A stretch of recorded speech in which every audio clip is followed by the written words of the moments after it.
O cheiro não era de glória, mas de ferro oxidado e terra revolvida. Uma mistura acre que se agarrava ao fundo da garganta e recusava-se a sair, competindo apenas com o fedor adocicado de corpos que já começavam a inchar sob o sol impiedoso do meio-dia, agora oculto por nuvens de chumbo. O som era o que realmente desorientava.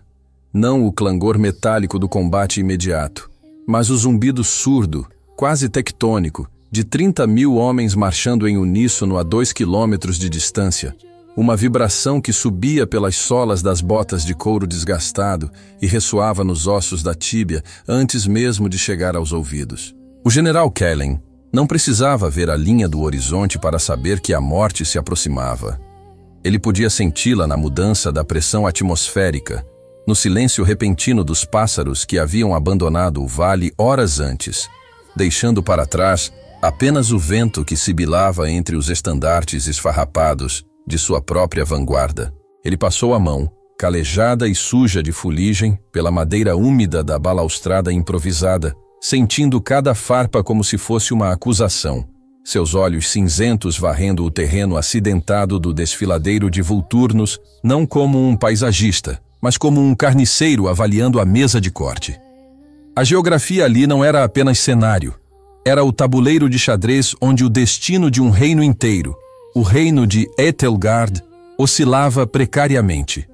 Vulturnos era uma cicatriz geológica, um corredor estreito flanqueado por paredes de calcário que subiam vertiginosamente em direção ao céu, criando um funil natural que, em tempos de paz, servia de rota comercial para as caravanas de especiarias do leste, mas que agora, no crepúsculo da Guerra dos Três Invernos, tornara-se a última linha de defesa entre a barbárie organizada do Império Solari e os refugiados civis amontoados na cidadela de Otmar, a apenas 2 dias de marcha dali.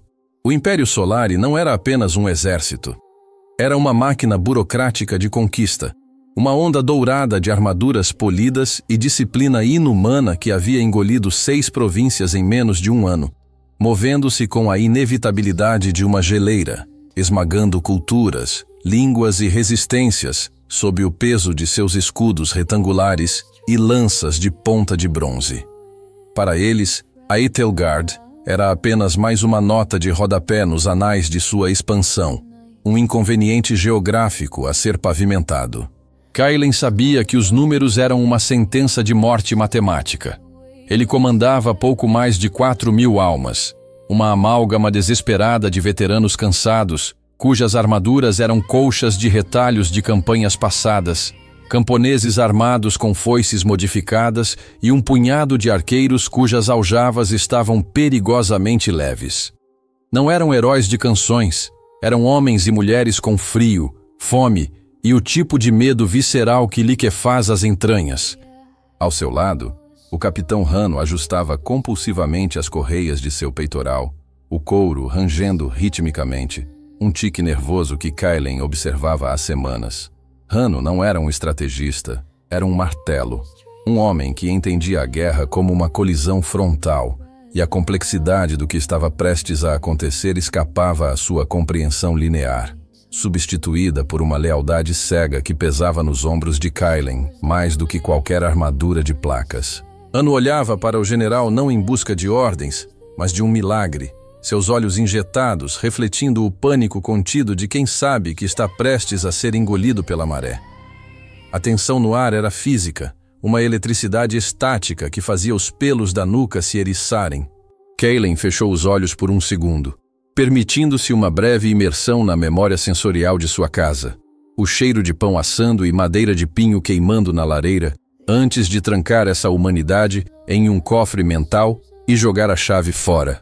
Ele não podia se dar ao luxo de ser humano hoje, precisava ser algo mais frio, mais calculista. O plano que ele havia concebido nas noites insones, desenhado com carvão em pedaços de pergaminho roubado, era uma loucura, uma aposta tão audaciosa que roçava a traição pela quantidade de riscos que impunha aos seus próprios homens. Não se tratava de vencer pela força, pois a força era uma moeda que eles não possuíam. Tratava-se de usar a arrogância do inimigo como uma arma, de transformar a própria geografia em um aliado traiçoeiro. Ele observou a poeira começando a se levantar ao longe, uma nuvem ocre que anunciava a vanguarda solar, e sentiu o peso esmagador das milhares de vidas que dependiam de sua capacidade de encenar uma mentira mortal. O cenário estava montado, as peças estavam posicionadas, e o silêncio que precedia o massacre era tão denso que parecia ter peso próprio, pressionando os pulmões até que respirar se tornasse um ato de vontade consciente. Aquele ato de respirar, consciente e laborioso, tornou-se o metrônomo que regia a passagem agonizante do tempo, transformando minutos em eras geológicas onde cada segundo se arrastava, arranhando a sanidade dos homens entrincheirados. O sol, indiferente ao drama humano que se desenrolava abaixo, movia-se com uma lentidão torturante, assando as rochas calcárias até que o ar tremeluzisse com ondas de calor que distorciam a visão, fazendo com que pedras distantes parecessem fantasmas dançantes. Kaelen desceu da balaustrada, suas botas aterrissando na terra seca com um baque surdo que pareceu ecoar alto demais naquele silêncio tenso, e começou a caminhar entre as linhas de defesa, não para inspirar com discursos grandiosos, mas para garantir que a coreografia do caos estivesse sendo executada com precisão cirúrgica. A ordem que ele havia dado era contraintuitiva, uma violação de cada instinto de sobrevivência que aqueles soldados possuíam. Eles não deveriam construir barricadas impenetráveis, mas sim criar a ilusão de um colapso iminente, uma encenação de desespero e desorganização meticulosamente arquitetada. Ele observou um grupo de sapadores, homens com as costas curvadas e as mãos em carne viva, que não estavam erguendo muros, mas sim enfraquecendo deliberadamente as escoras de uma ponte de madeira que cruzava o leito seco do rio no centro do desfiladeiro. O som das serras mordendo a madeira era abafado por trapos úmidos, um chiado rítmico que soava como a respiração de um animal moribundo. Eles trabalhavam com uma urgência febril, trocando olhares furtivos, o suor escorrendo por seus rostos cobertos de poeira branca, criando caminhos lamacentos em suas peles. Kaelen parou ao lado do sargento encarregado, um homem corpulento chamado Jarek, cujos olhos estavam fundos de exaustão.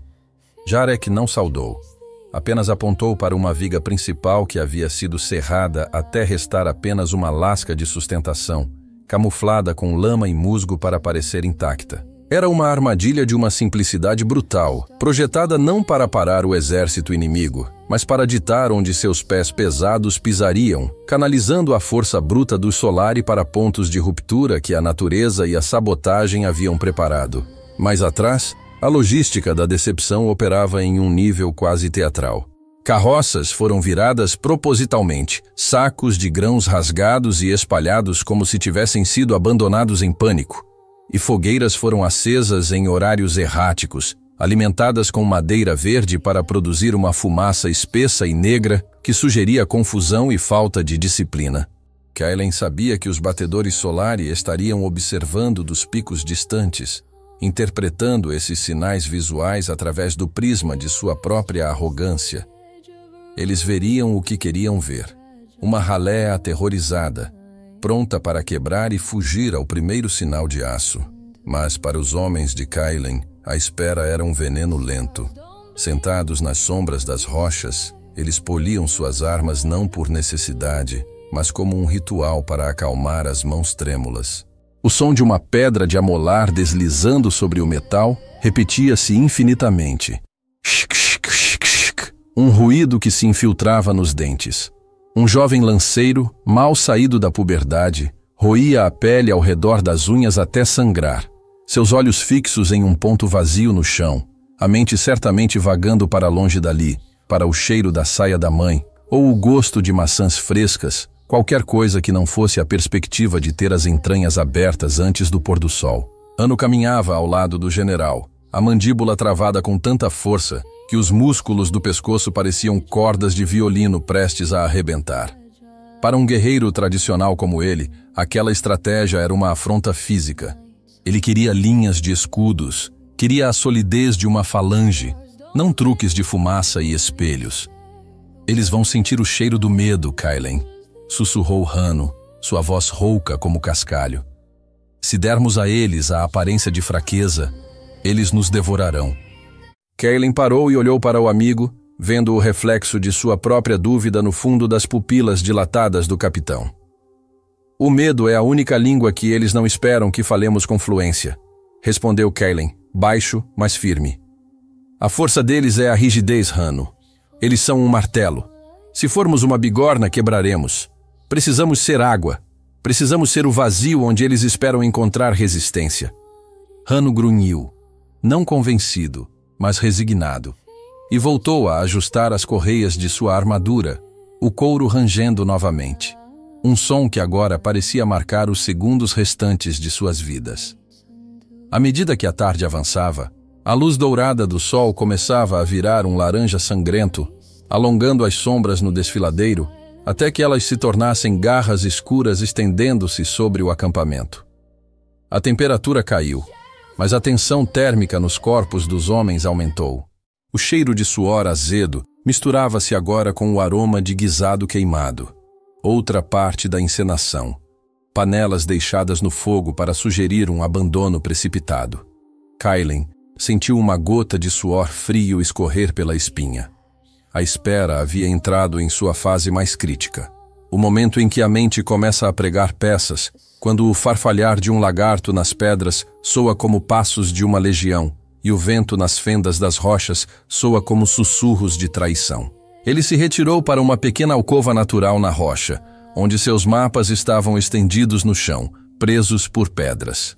Ele traçou com o dedo a linha sinuosa do desfiladeiro, parando em um ponto onde as paredes se estreitavam drasticamente, o local que ele havia batizado em sua mente como a garganta.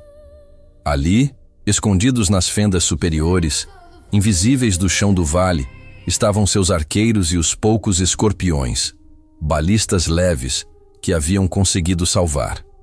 Eles estavam lá há horas, imóveis, urinando onde estavam para não revelar suas posições, seus membros dormentes, suas respirações superficiais. A disciplina exigida para permanecer invisível enquanto o inimigo se aproximava era sobre-humana, e Kaelin rezava para que o medo não fizesse um dedo escorregar no gatilho cedo demais. Um único disparo acidental, uma única pedra deslocada, e a ilusão se desfaria, transformando o massacre planejado de Solari no extermínio de Etelgard. A noite começava a cair, trazendo consigo não o alívio da escuridão, mas a amplificação dos sons. O zumbido da marcha inimiga havia parado, substituído pelo som distante e rítmico de tambores de guerra, batidas graves e espaçadas que reverberavam no peito como um segundo coração, doentio e implacável, anunciando que a máquina de guerra havia chegado à entrada do vale e estava apenas esperando a luz da manhã para começar a alimentação. A alvorada não trouxe o sol, mas uma luz cinzenta e difusa que parecia drenar a cor do mundo, transformando o vale em uma fotografia desbotada de si mesmo. O silêncio dos tambores cessou abruptamente, substituído por um som singular e aterrorizante. O clac simultâneo de 10.000 sandálias reforçadas com pregos batendo contra a pedra dura, um passo uníssono que reverberava pelas paredes do desfiladeiro como o batimento cardíaco de um deus colérico. A vanguarda solar emergiu da névoa matinal não como homens individuais, mas como uma parede de escudos retangulares, pintados de um vermelho violento e orlados de bronze, sobreposta por uma floresta de lanças que oscilavam com precisão mecânica. Não havia gritos de guerra, apenas o sibilar da respiração coletiva e o ranger de couro e metal. Kaelin, observando de seu posto de comando oculto, sentiu o gosto biliar do medo subir à boca.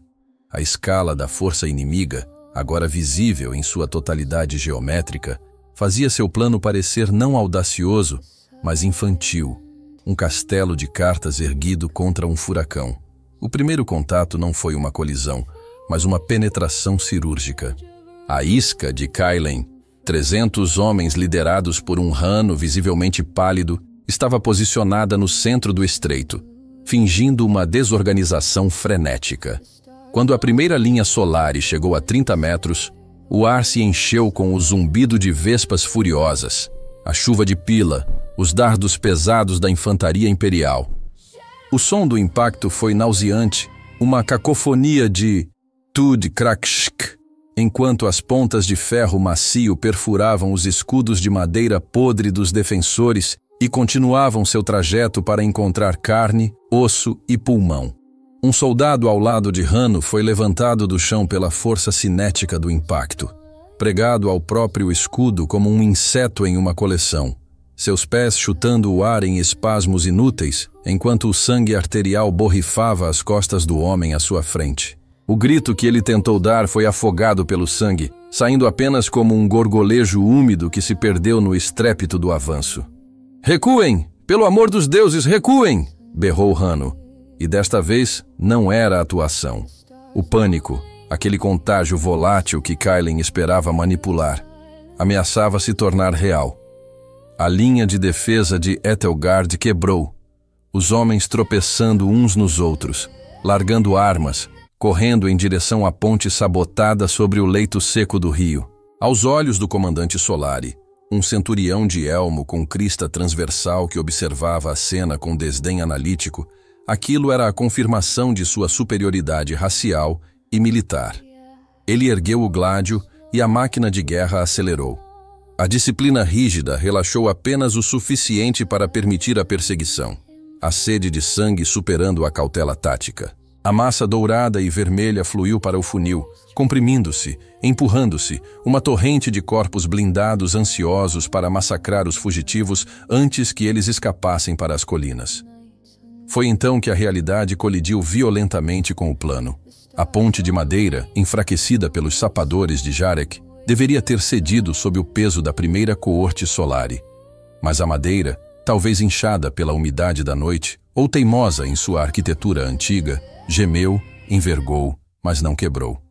Kailen assistiu, horrorizado, o tempo dilatando-se até que cada segundo parecesse uma hora. Ele viu as fibras da viga principal esticarem-se, soltando lascas brancas. Viu a poeira cair das juntas, mas a estrutura segurou. Centenas de legionários Solari já estavam sobre ela, seus escudos batendo nas costas dos homens de Hanno, que tentavam desesperadamente alcançar a outra margem.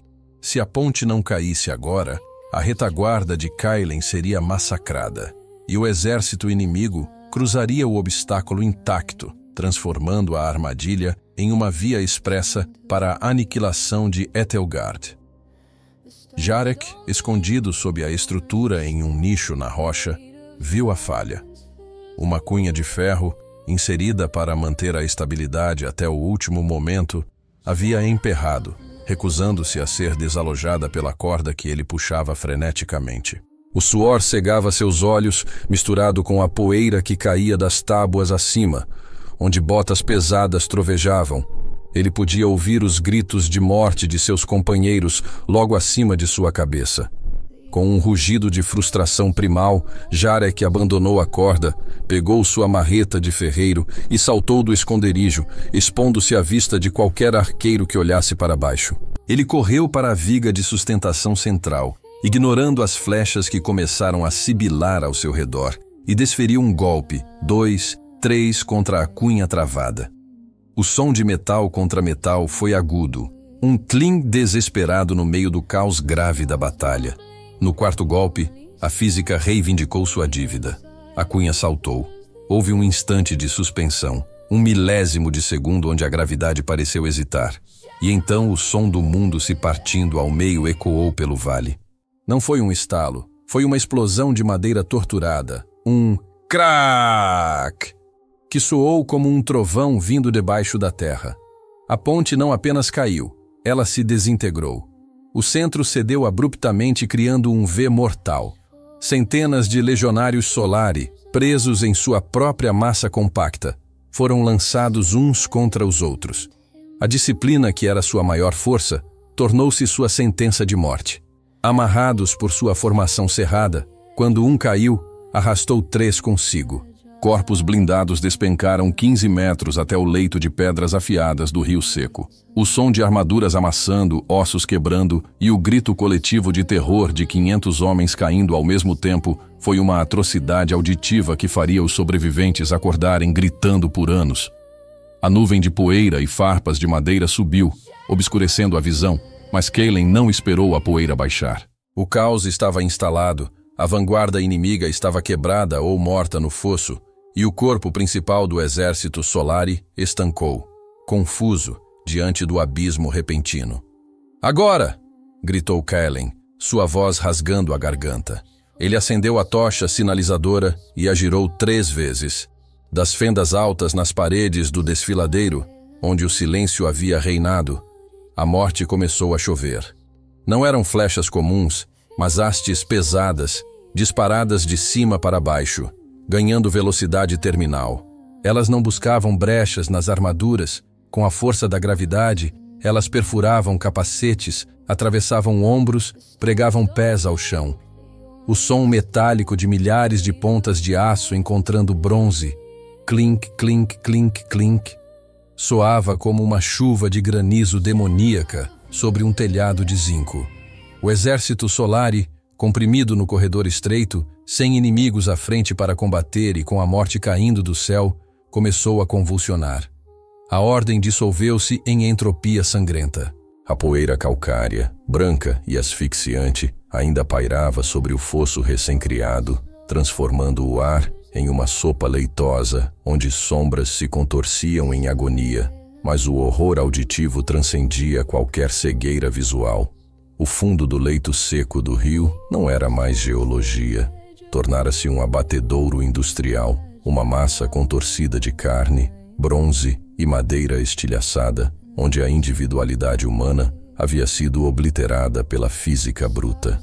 O som que emanava dali não era o clamor heróico de batalha, mas um gemido baixo, contínuo e úmido, pontuado pelo estalo de ossos, sendo pisoteados por aqueles que, em pânico cego, tentavam escalar as paredes íngremes sobre os corpos de seus camaradas. A armadura segmentada do Solari, a Lorica segmentata, maravilha da engenharia imperial projetada para desviar golpes de espada, transformou-se em uma armadilha mortal na queda. As placas de metal amassaram para dentro, perfurando pulmões e costelas, transformando cada respiração em uma tortura borbulhante de sangue e espuma rosa. Do alto das escarpas, a visão de Kaylen era de uma abstração terrível. Ele não via rostos, via um organismo único, uma serpente dourada e vermelha que havia sido decapitada e agora se debatia em espasmos de morte. Mas para os arqueiros nas fendas, a perspectiva era nauseantemente íntima. Eles não precisavam mirar. O desfiladeiro estava tão congestionado com a massa de 30.000 homens, a retaguarda ainda empurrando para a frente, ignorante do abismo, esmagando a vanguarda contra o vazio, que cada flecha disparada encontrava um alvo. Um arqueiro veterano, com as mãos tremendo não de medo, mas de adrenalina tóxica, soltou a corda. Ele observou, em uma espécie de transe, a trajetória de sua flecha. O tempo pareceu desacelerar, congelando o caos em uma pintura grotesca. A ponta de aço girou no ar, capturando um raio de luz difusa, e desceu, perfurando a junção do pescoço de um oficial Solari que gritava ordens para ninguém. O homem não caiu imediatamente. Ele levou a mão à garganta com uma expressão de surpresa genuína, como se a morte fosse um erro burocrático, antes de ser engolido pela onda de corpos que se espremiam ao seu redor. No meio desse inferno, micro-histórias de brutalidade e heroísmo inútil floresciam e morriam em segundos. Um centurião chamado Valérius, com o rosto metade coberto de fuligem e metade de sangue alheio, tentava desesperadamente organizar uma formação testudo, a tartaruga, no meio da carnificina. "Escudos ao alto! Juntem-se! Juntem-se!" Ele berrava, sua voz rasgando-se. Por um milagre de disciplina, 20 homens ao seu redor obedeceram, erguendo os escudos retangulares para criar um teto de madeira e couro contra a chuva de morte. Por um momento, houve uma ilha de ordem no caos. O som das flechas batendo nos escudos soava como granizo em um telhado. Toc, toc, toc. Mas a física era impiedosa. Um dos escorpiões de Kaylen, posicionado em um penhasco proeminente, disparou um dardo da espessura de um braço humano. O projétil não apenas perfurou o escudo central da formação, ele atravessou a madeira, o braço do soldado que o segurava, e pregou o homem no chão de pedra. A formação colapsou instantaneamente e o espaço que eles haviam criado foi preenchido por mais corpos em pânico e mais flechas. Valérius olhou para cima, para os penhascos invisíveis, e em seus olhos não havia ódio, apenas a compreensão devastadora de que a guerra havia mudado e ele era uma relíquia sendo descartada. Na borda oposta do precipício, onde a ponte costumava ancorar, a luta era visceral e primitiva. Ano e seus sobreviventes não estavam lutando com táticas. Eles estavam lutando como animais encurralados. Legionários Solari que haviam conseguido sobreviver à queda e escalar as pilhas de cadáveres tentavam agarrar a borda rochosa com dedos enluvados e sangrentos. Hanno, tendo perdido sua espada no tumulto, brandia uma pedra pesada com as duas mãos. Ele a ergueu sobre a cabeça e a desceu com um grunhido gutural sobre o elmo de um soldado que tentava subir. O som de metal amassando e crânio cedendo foi doentio. Um crunch úmido que vibrou nos braços de Hanno até os ombros. Ele olhou nos olhos do homem enquanto a vida se extinguia, vendo o reflexo de seu próprio rosto distorcido pelo terror e pela fúria. Não havia glória ali. Apenas a necessidade mecânica de empurrar a morte de volta para o buraco. Ao seu lado, um jovem fazendeiro de Etelgard chorava histericamente enquanto apunhalava repetidamente as mãos de um inimigo que se agarrava a uma raiz exposta, cada estocada acompanhada de um soluço, a inocência sendo arrancada de sua alma a cada golpe. Jarek, o sapador, jazia semi-enterrado sob os destroços da ponte que ele mesmo destruíra. Uma viga transversal havia esmagado suas pernas, prendendo-o em um abraço de madeira e ferro. A dor era uma cor branca e ofuscante que pulsava em sincronia com seu coração, mas sua mente permanecia estranhamente lúcida. Ele estava no olho do furacão. Acima dele, corpos choviam como frutas podres. O sangue escorria pelas frestas dos destroços, pingando em seu rosto, quente e metálico, com gosto de cobre e sal. Ele tentou limpar os olhos, mas suas mãos estavam inúteis. Ele virou a cabeça e viu a poucos metros o rosto de um soldado inimigo, um jovem com não mais de 18 anos, com a coluna quebrada, olhando para ele. Eles compartilharam um momento de intimidade absoluta. Dois homens destruídos pela mesma engrenagem, unidos na lama e no sangue sob a sombra da arquitetura quebrada. O soldado tentou falar, talvez chamar pela mãe em uma língua estrangeira, mas apenas uma bolha de sangue escapou de seus lábios. Jarek fechou os olhos, a cacofonia da batalha tornando-se um zumbido distante, e sentiu uma estranha paz. Ele havia cumprido sua missão. A ponte caíra. O gigante estava de joelhos. O cheiro agora era insuportável. Uma mistura de entranhas perfuradas, excrementos liberados no momento da morte e o cheiro acre de ozônio e pedra lascada. A retaguarda Solari, percebendo finalmente que o avanço era impossível, tentou recuar, mas o desfiladeiro era estreito demais. O exército imperial tornou-se seu próprio inimigo. As fileiras de trás, pressionadas pelos oficiais que ainda não compreendiam a catástrofe à frente, empurravam contra aqueles que tentavam fugir do massacre. O resultado foi uma compressão letal. Homens foram esmagados em pé, seus peitos colapsando sob a pressão de milhares de corpos, morrendo sem nunca terem sacado suas espadas, sufocados pela própria força de seu número. Kaelin observou a massa se contorcer, a grande máquina de guerra Solari engasgando, travando e começando a se devorar, e sentiu um frio profundo que o sol do meio-dia jamais poderia aquecer. Ele havia quebrado o exército, sim, mas ao custo de transformar o vale em uma fossa comum a céu aberto. Uma cicatriz na terra que sangraria na memória de todos os presentes, até o fim de seus dias. Quando o último grito finalmente se extinguiu, estrangulado por um pulmão colapsado ou silenciado pela exaustão final, o que desceu sobre o desfiladeiro de Vulturnos não foi a paz, mas um silêncio tão pesado e antinatural que parecia pressionar os tímpanos para dentro. Não era a ausência de som, mas a presença de uma quietude fúnebre, interrompida apenas pelo gotejar esporádico de fluidos caindo de rocha em rocha e o crocitar distante, mas excitado, dos primeiros corvos que, com sua inteligência mórbida, já haviam percebido que o banquete do século estava servido. A poeira calcária começou a baixar lentamente, depositando-se como uma mortalha branca sobre o mar de bronze e carne vermelha, que agora pavimentava o leito do rio seco, transformando a carnificina em uma escultura estática e grotesca, uma maquete do inferno moldada pelas mãos dos homens. O sol, agora baixo no horizonte, banhava o vale com uma luz dourada e oblíqua, criando um contraste cruel entre a beleza serena da tarde e a atrocidade que ela iluminava.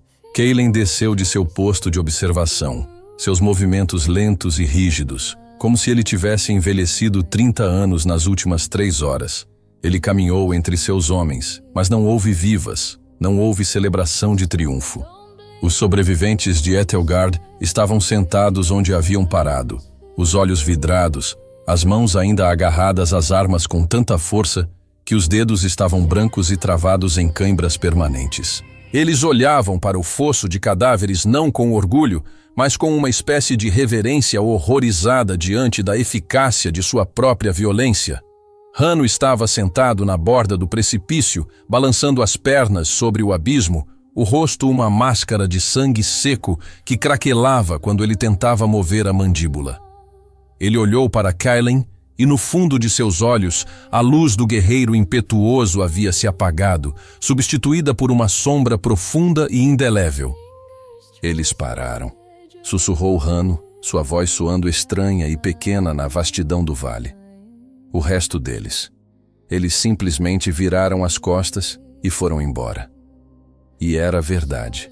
A retaguarda Solari, aquela máquina invencível que havia engolido nações, havia se deparado com algo que sua doutrina militar não podia processar: a aniquilação total de sua ponta de lança sem uma batalha convencional. A visão da montanha de mortos, o cheiro da derrota absoluta, quebrou a espinha dorsal de sua moral.